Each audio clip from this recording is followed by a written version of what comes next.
You've been there. Someone questions your intentions. Maybe it's your boss in a meeting. Maybe it's a friend at dinner, or a partner in the middle of a heated moment. The air shifts. You feel it in your chest first, the tightening. Then your mind starts racing, crafting your response, lining up the evidence like a lawyer on the stand. "That's not what I meant," you say, or "I swear, that's not true." You're not lying, you're just trying to be understood. But here's the paradox. The moment you defend yourself, people believe you less. It doesn't make sense. Shouldn't defending yourself clarify the truth? Shouldn't it clean up the mess? No, not really. Niccolo Machiavelli understood this long before psychology had a name for it. In The Prince, he didn't write much about love or fairness. He wrote about power, and Machiavelli noticed something that most people overlook their whole lives.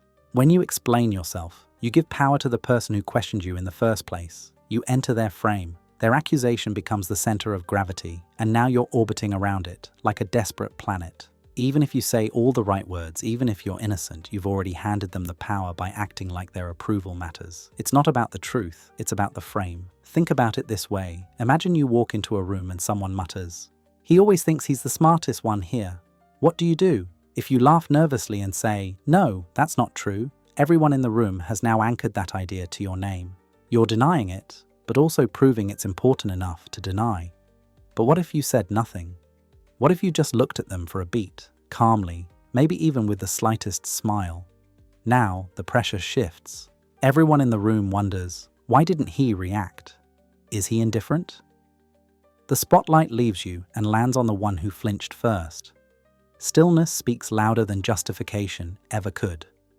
But we defend ourselves because we were raised to. As kids, we're taught to explain, to be polite, to show our work. It's seen as respectful, mature, responsible, and in many places, school, home, therapy, it is. But power dynamics are different. In the realm of authority, explaining is often seen as submitting, and people don't trust those who seem desperate to be liked. We don't follow leaders who plead, we follow those who seem like they don't need us at all. That's why defending yourself feels good for a moment, but leaves you weaker afterward. It soothes your anxiety and starves your power. History gives us this lesson again and again, if you know where to look. Take Marcus Aurelius, Roman emperor, Stoic philosopher, commander of legions. His meditations are filled with self-reflection, but in public he rarely defended himself. When rivals attacked him, he said nothing. When false rumors spread, he didn't chase them.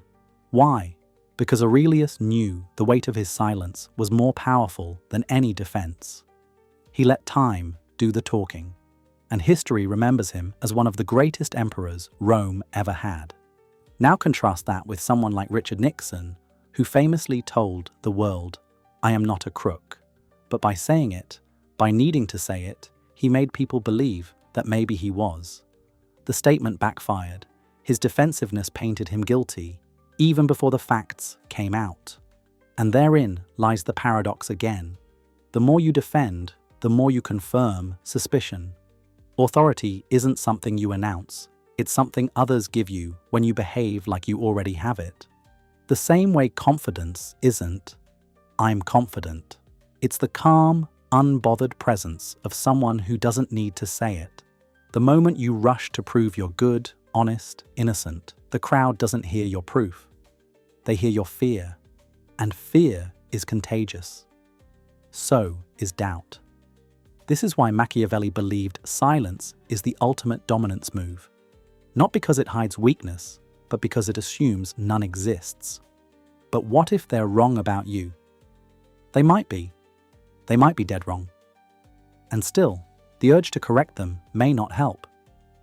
That's the painful part. The authority paradox is not about fairness. It's about perception. It's about the subtle social current that pulls people toward the one who seems most certain, not the one who seems most correct. If your goal is clarity, speak. If your goal is control, wait. Silence isn't weakness, it's strategy.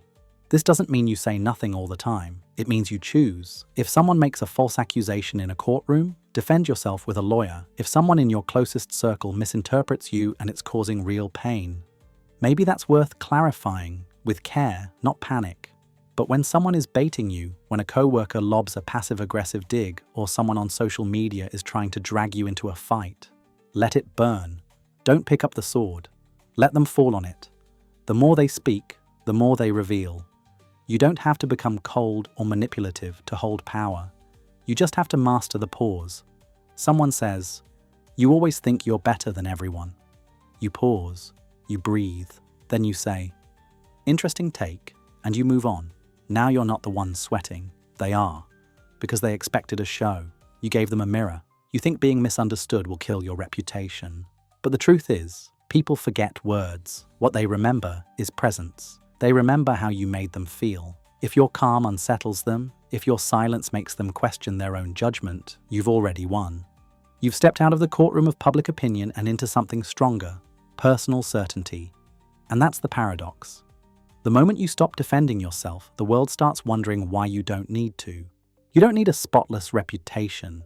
You need a strong one. And strength isn't proven through words. It's sensed, like still water that runs deep, like a presence that doesn't flinch, like a mystery that doesn't explain itself. So next time they question your worth, your motive, your heart, pause, smile, maybe, say less, or say nothing at all.